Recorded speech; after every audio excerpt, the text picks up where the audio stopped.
On today's program, we're stepping away from the table to talk about creative arts and its impact on a culture. I believe that creative arts can influence change in our culture today. I believe that people can see things completely differently in the world, but around art and through art, they can actually come together. And through that, we can make a difference. Join us today. Let's get focused.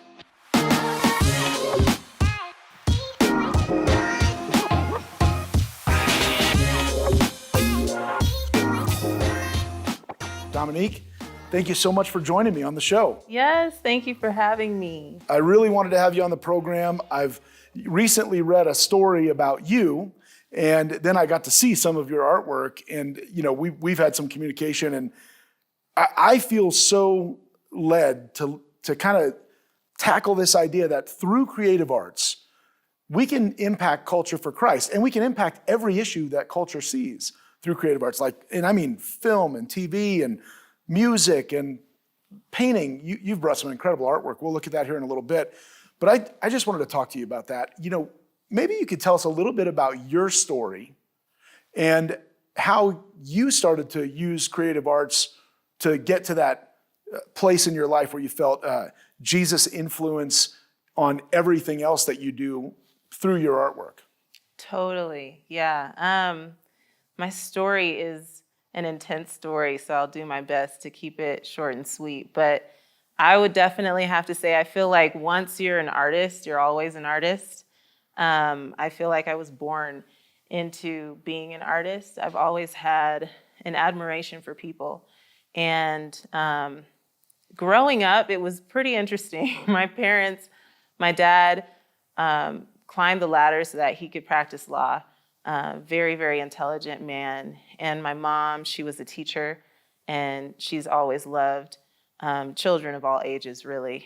And so just watching them and how they tried their best to pursue their goals and dreams in life inspired me at a really young age. And a lot of my time went to drawing and went to observing life and nature. And I know that we've heard a lot about Bob Ross. Bob Ross was someone that I really looked up to as a kid as well. And I remember sitting on the floors in my grandparents' house and just thinking about happy trees, and one day having those brushes and paints and exploring what that looked like. When I went into high school, I was introduced to an artist by the name of Ron Hicks. And he's someone that I still to this day call my art mentor. And he paints with oils on canvas. And my dad connected with him through church. And from there, we just developed a relationship. I would go over, I think it was on Fridays, and as often as I could throughout the month, and just learn from this man. And that's where I fell in love with oil paints. I've painted with many different mediums, but that's when I really was just like, wow. I mean, I think that the texture and the quality that you can get, especially on canvas, and just the contact with the brush and the paint, it's something special. And I know that we live in an age where there's so much technology and things are becoming more technology prone. The natural essence of painting the way that they did thousands of years ago, to me, it's just really intriguing. So that's a little bit about how I grew as an artist. I think for me with God, I've also experienced a lot of heartache. In 2008, I was hit by a drunk driver in a car accident on Halloween night, and it changed my life drastically because of the trauma and what happened to me in the accident. And I was able to walk away, but a 14-year-old boy who was a friend of my brother's and like a brother to me ended up passing away at the age of 14, 2 days later. And I realized at that point that there was so much more than just painting pretty pictures. And I got to experience head on what it means to actually heal through art. And so ever since then, it's like, that's my happy place. We talk about having a place of prayer personally. Maybe people say a prayer closet or somewhere where you go to meditate with the Lord on His Word by yourself, and it's just you and Him. Is that painting for you? Is that a place where you're kind of in prayer through painting? Definitely. I feel like that's where it began for sure. And I think, my artwork it's my heart on canvas, and I'm trying to share it with the world. And so this is also a step for me to expose that. I mean, I feel like you're just scratching the surface on how some of your artwork can really have an impact. And I mean on, real issues. And, Yes. But moving to just the general idea of creative arts and the ability to influence culture, right? Like this is important to me. And the reason I wanted to have this conversation is because I feel like, if two people are looking at a piece of art, they might both be completely opposed on every issue that they would talk about. But when they come together and they look at a piece of art, they both get to a place where they go, yeah, that's really interesting, or that's really beautiful. And it develops a common ground that outside of the arts you might not get. Like I feel like with music and visual arts, everybody kind of comes to a place where we're already kind of on a steady foot, and we can now talk about other things. I feel like the way we influence our culture in our community is through the arts. I mean, hands down. I know for me, when I was in college, I was around artists everywhere, but everybody had something that they were majoring in.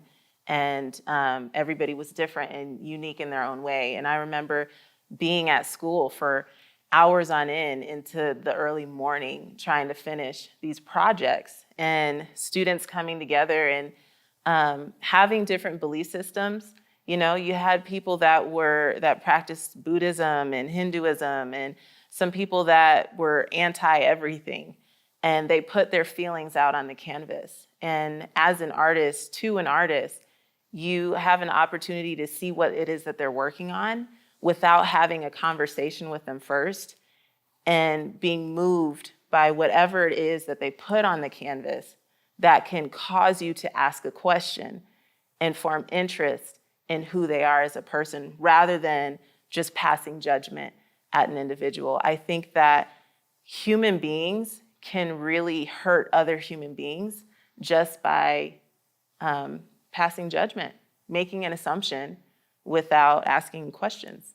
And artwork allows you to ask questions and to keep asking questions. Yeah, So, like why do you feel that way? Or what made you put that on paper, right? Yeah. And that can go, that's the same for music. And I think lately I've seen more and more intense struggle and conflict in music and music video. Oh, yeah. And I wonder if we could apply that same concept of, when you look at a painting, you might ask somebody, why did you do that? Why did you paint that? I want to know how you feel. I think if we could apply that same concept to music and video arts and things like that, that might be able to make a difference too. Oh, totally. And I think too, is I'm a huge lover of music as well. And I think that both forms of art allow people to really expose themselves without exposing themselves. Like, it's the act of making whatever the art you're doing and having it be made. And then at that point, whatever people say is whatever people say, but you put it out there first. Another form of artwork that I like to do is performance art as well, and that incorporates a lot of dancing and music and all different things, just all in one. And the reason why I love that so much is because it allows me to express my emotions bodily instead of just, with a paintbrush or with a picture. Like, not having it not be a stagnant form, but having it be something where somebody is experiencing my actual emotions. And it requires a lot from a person to be open that way. But at the same time, it's like, it's private. It's going from private into exposing it for the world to see. And I think the hard part afterwards is being okay with what's uncomfortable and asking the questions and talking about it. Yeah. I'd love to see creative arts impact the culture for Christ. Oh, yeah. And there's a show called A Chef's Table, and they have this one Italian chef named Massimo who describes how he grew up and he had fallen in love with Parmesan cheese, right? And so many other things. He's an incredible chef, right? And there's this tremendous earthquake in this little town in Italy, and it destroys a Parmesan cheese place.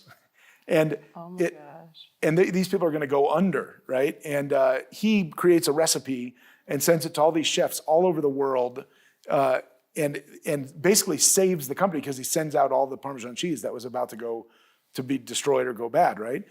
But in this, and this is why I bring it to the creative art side, there's a point where he goes to this place where they wheel out this big, wheel of Parmesan cheese, and he explains how they make it, how it cures or whatever, right? And how they test it. And then when they get to the part where he's talking about how they taste it, and then when he actually tastes it, the way he describes it, and you're watching this, you're like, man, I want some of that cheese. Like he does it so passionately, and it's such a beautiful piece of artwork that you want to go in and have some of this cheese. You want to learn more, you want to know more, you want to go to this place, you want to eat this cheese. And it's a silly comparison, I know, but I think about this from a Christian film standpoint or a Christian arts standpoint. When can we get to a place where we describe Jesus through the arts to where people go, man, I want some of that. Yes. Like, that just tastes so good. It sounds so good. I got to have some. And I think that's a place where we maybe lose it as Christians in our effort to share the gospel, right? It always comes off as a little bit harsh and uncomfortable. And the gospel is uncomfortable, right? But it's also loving and beautiful. Yeah. And I think sometimes when we try to explain that Jesus came and died and rose again to save the lost, you and me, we forget about the beauty and the love and the compassion of it, and we don't make it smell so good. Right. We don't make it taste so good. Right. And I think creative arts has the ability to do that. And that's why I really want to get away from the table where, in this show, we're always talking about issues and serious issues and kind of going back and forth on why one person feels one way and one person feels another. And the idea is to come back to the Jesus first in the conversation, and we finish the conversation recognizing that he's the solution. But I wanted to step away because sometimes it's like getting a bouquet of flowers when it's the arts, right? Like you get flowers, you go, man, that smells good. That, we can all appreciate that. Oh, yeah. And when we talk about Jesus through the arts or even issues, we can appreciate that differently. We might be moved to make a difference because of the way we hear it or see it or smell it, right? Oh, definitely. And I think for me, the healing aspect that art brings to people is one that people often do not comprehend right off. I mean, they might see a pretty picture and say, oh, that's a really nice picture. But when you view something and it hits a nerve in your heart where maybe something was hidden that nobody else knows about, and you see a picture that reminds you of a memory, or you feel something, even if it's a challenging feeling, it causes us to be open and vulnerable. And I think we have to be okay to get there. I mean, if we look at Jesus and his walk and how he set the example for us to live on this earth, he was 100% himself at all times. And I believe something that does need to be said for us as followers of Jesus, we're supposed to be doing his work here on earth, is that we cannot keep Jesus in a box.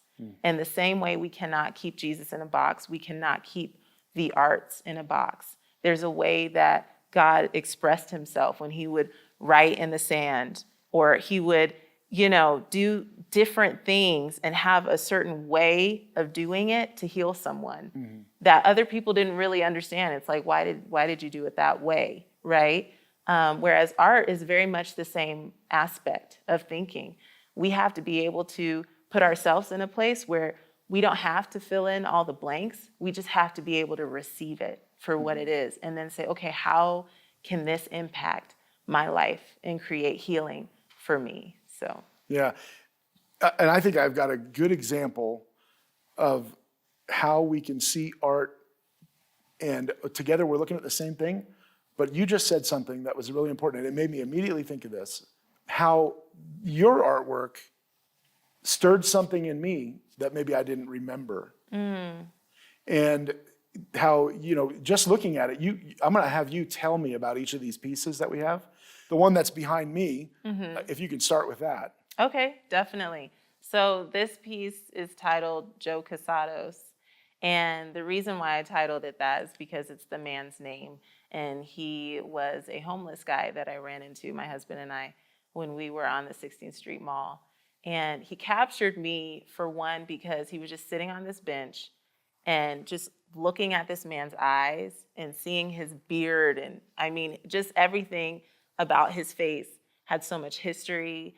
And when you think as an artist, you're like, man, look at all the textures and the colors. And it was just something that I just wanted to paint. And I just went up to him and we started a conversation. And there's so many different facets of the artwork that people also will miss out on as well. Like the beginning part, like how did you get to the blank canvas before you even made the piece itself?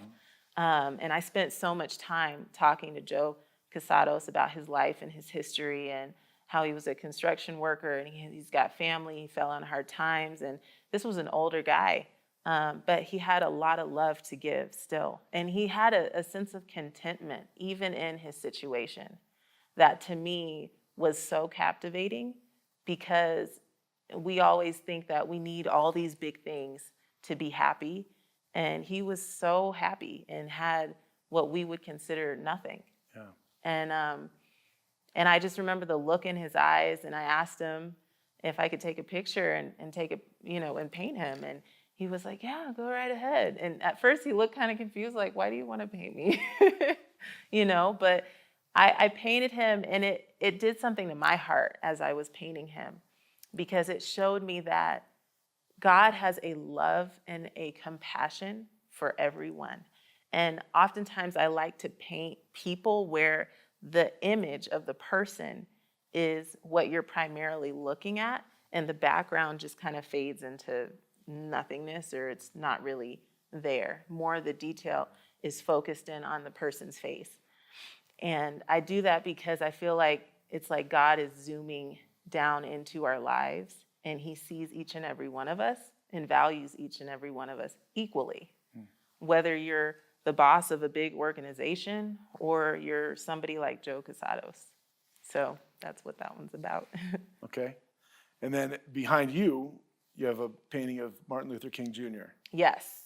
So that one is fun. How it started is kind of funny, because I used to work at a law firm for a few attorneys, but the main attorney of that law firm absolutely adores African Americans.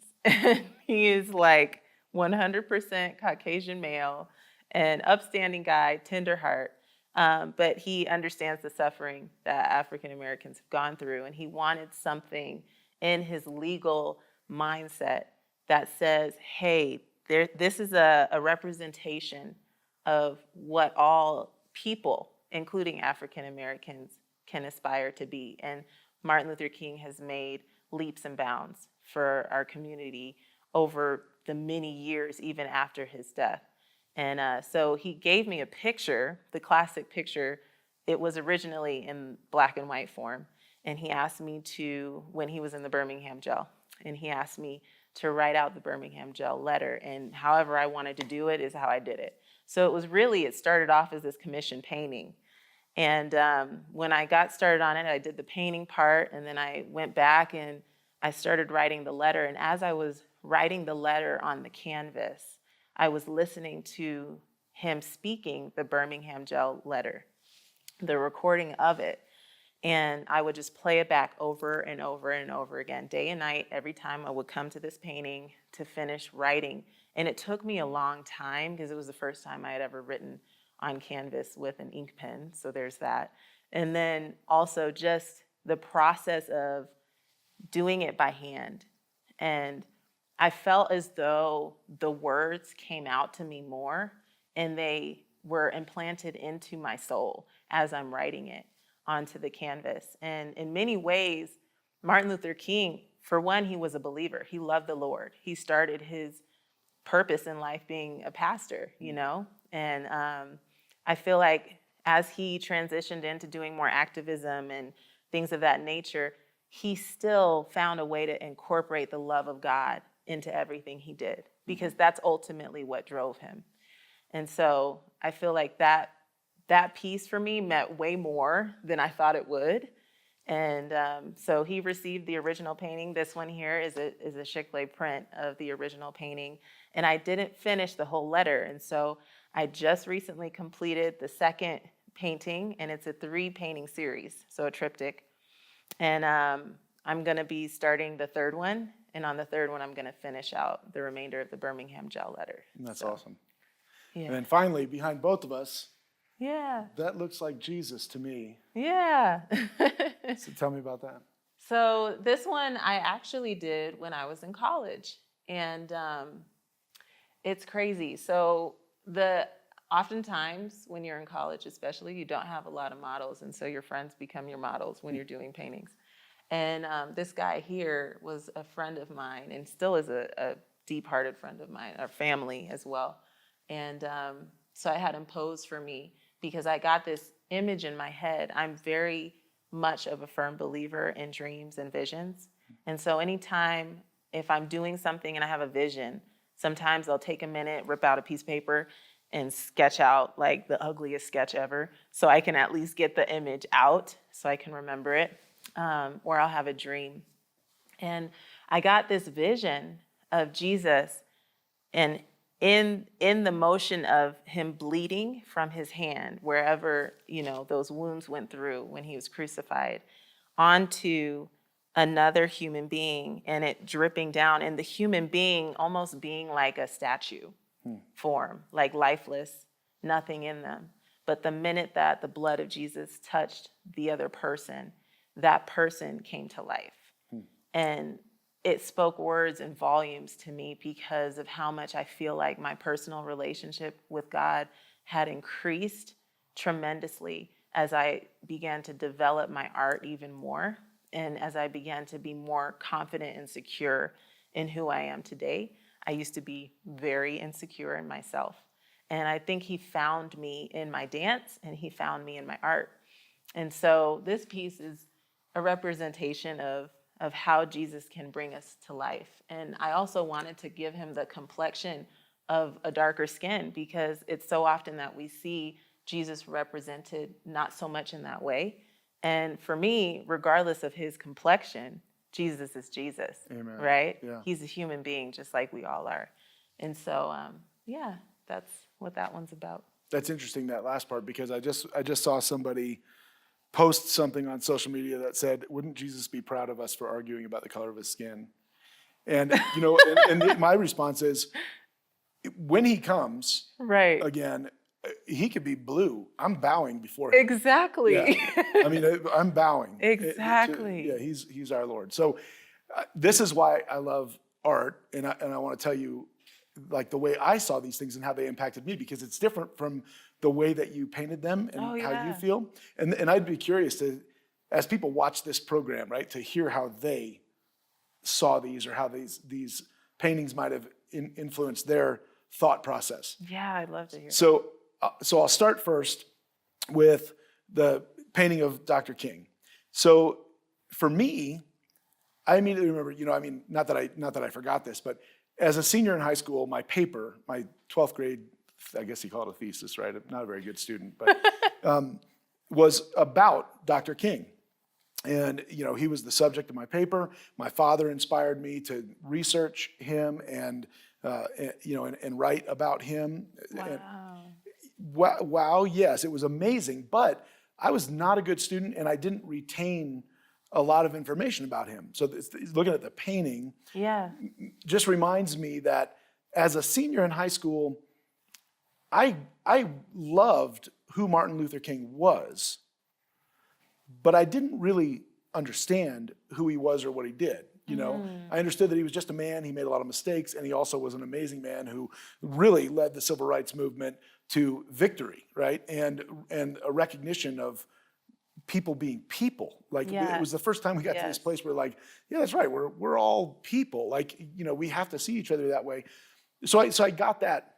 But as I look at the painting, I think, man, so many things I want to know more about. And recently, in our times now, that I'm inspired to know more, to understand more, to learn more about African American culture, right?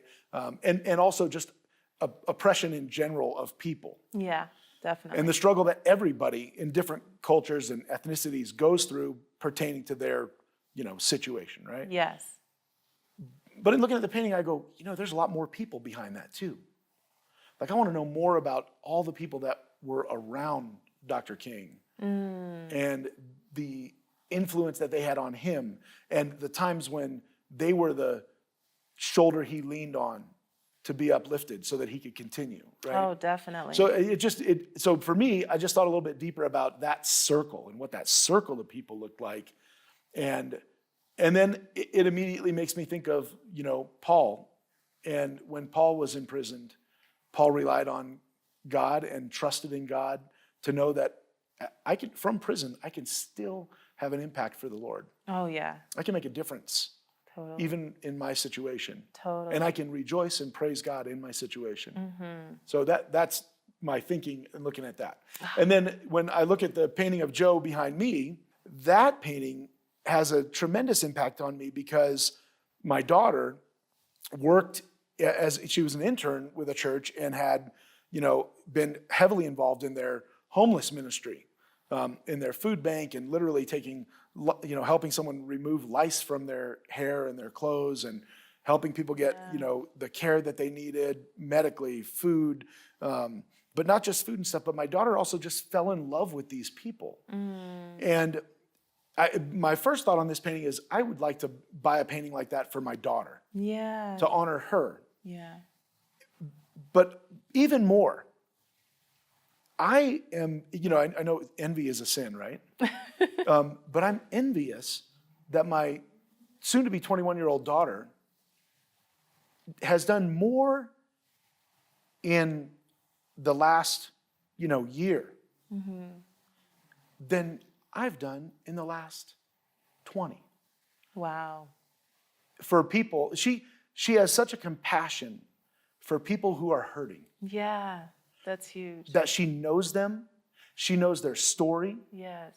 She knows everything they've been through. She knows when they're not there. Yeah. There could be 100 people and she goes, that person's not there today. Wow. I wonder what's going on.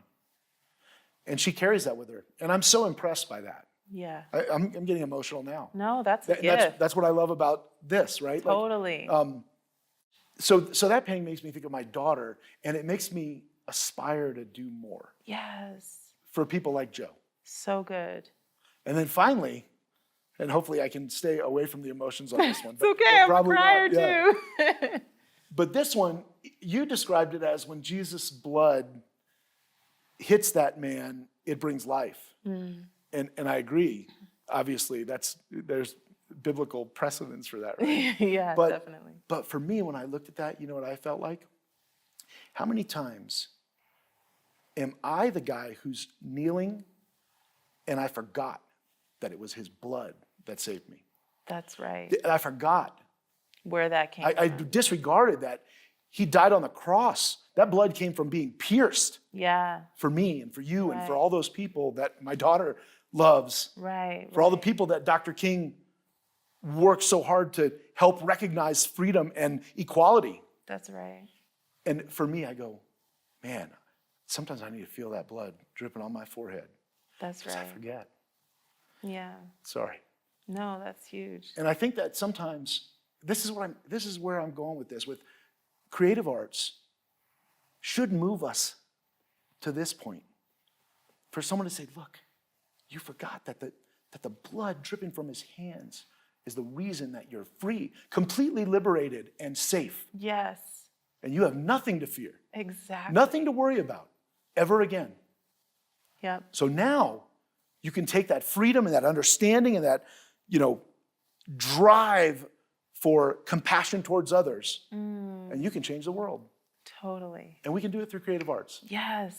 So with all that, before I start Yes. bawling. No, I- because you're making me get excited. but I'm so thankful that you came on to talk to me, because I want to start this kind of series of programs where we step away from the table and talk about things like this that really can change people's hearts. Oh, hands down. And they can take people who totally, completely disagree on everything. Yeah. And the next thing you know, we got our arms around each other and we're loving each other. wanting to make a difference and change the world. And I think we can do that. So. Oh, hands down. And I do have to say it's, I don't know what you would call it, but it's the phrase that goes along with Das Fine Artwork, which is what I do with my painting. And it's art inspired by the heart. And I have a serious obsession with hearts alone and what they mean, right? In our culture, they mean so many different things. But for me, it really does mean what love is, which is 1 Corinthians 13. And not just, faith, hope, and love, but the greatest of these is love. But the whole chapter, when it talks about, I can speak all these different kinds of ways. I can have all these awesome tongues and do all these mighty things. But if I don't have love, I gain nothing. Mm. There's nothing that comes out of it without love. And when I think about everything that you just said and how these paintings have touched your life, it encourages me as the artist and it motivates me. So it's like what I try to give to the community through expressing what God places on my heart, I give it out, but then I receive so much more back when people say how they feel about what it is that I produced and how it made them feel. And there's so many conversations that I've had with numerous people, topics that have been addressed, and me painting something and it making someone else feel uncomfortable, and then them having to search their heart and say, why did that make me feel uncomfortable? And now we're having this counseling session in front of a painting. It's the best, most organic way to bring people into the love of Christ. And there has to be more of that. And I think oftentimes, again, we like to place God in a box. But if we really think about it, God is the top-notch artist. Mm-hmm. Everything that we do, everything that we are, is all art. Our bodies are art. The world that we live in, it's art. And his fingerprint is on every single thing that is made. Whether it's a building, he made the people to make that building. Mm-hmm. And I have these conversations with our kids, 4 and 6 years old. And so, of course, they have tons of questions, right? And our son is so intelligent and asks all these things about how different trucks were made and, what's an engine? Why does this work? And we'll go and travel and go up into the mountains and just be immersed into God's land. And there's such an awe that comes from a child's introduction into what the world really is. And they're just amazement. And I think sometimes as adults, we forget that. We forget how to be amazed at God and about what he's done in our lives, whether it's through people or whether it's through a walk in the park. And I think art is what brings us back to being like kids again. Yeah. And I love that part about art. And I'm sitting here getting emotional because I've always been a kid at heart. And I feel like art is my way of having intimacy with God and him being able to express his heart to me so that I can express it to the world.